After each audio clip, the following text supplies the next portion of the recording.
Sahabat Kompas.com, Pusat Perbelanjaan Sarinah yang terletak di kawasan Jakarta Pusat kembali dibuka pada Senin 21 Maret 2022.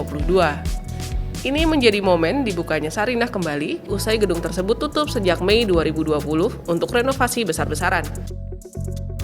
Banyak fakta menarik mengenai Sarinah. Selain sebagai pusat perbelanjaan pertama di tanah air, rupanya nama Sarinah tak lepas dari kehidupan Presiden pertama Republik Indonesia, Insinyur Soekarno.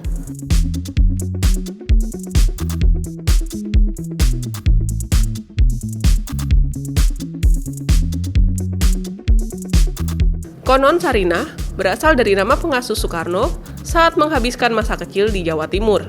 Soekarno menjelaskan arti nama Sarinah bagi dirinya melalui buku yang berjudul Sarinah, Kewajiban Wanita dalam Perjuangan Republik Indonesia. Menurut Soekarno, pengasuhnya memiliki karakter dan jiwa yang besar. Dari Sarinah, ia belajar tentang mencintai orang kecil.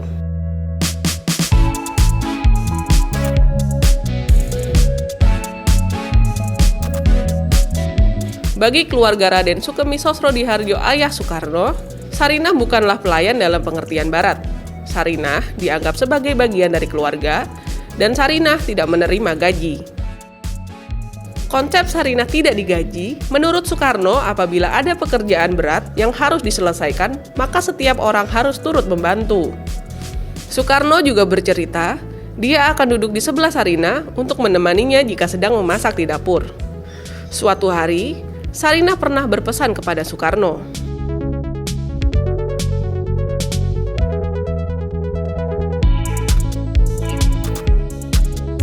atas dasar kekaguman dan rasa hormat inilah, Soekarno mengabadikan nama Sarinah.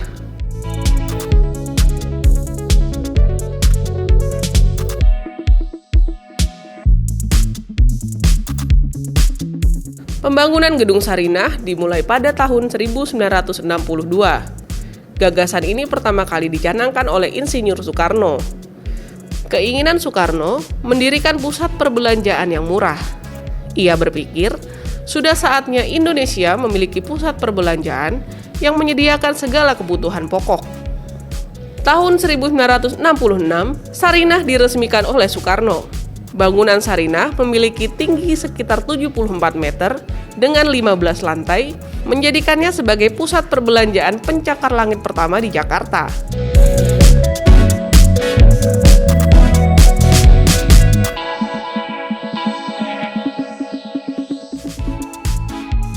Pada tahun 1966, Sarinah diperkenalkan bagian lantai 1, 2, dan 3 kepada umum. Bagian basement fokus pada penyediaan barang makanan dan bumbu dapur untuk masyarakat umum. Pada lantai 1, terdapat alat perlengkapan wanita dan pria, listrik, dan penerangan.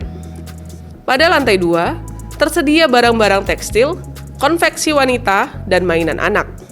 Sementara lantai 3, berisi perlengkapan rumah, dapur, dan alat tulis. Dalam perjalanannya, gedung Sarinah beberapa kali sempat terbakar. Kebakaran pertama terjadi pada 1984. Kemudian, terjadi beberapa kebakaran lain. Terakhir pada tahun 2015 yang mengenai lantai 13 dan lantai 14 di gedung Sarinah.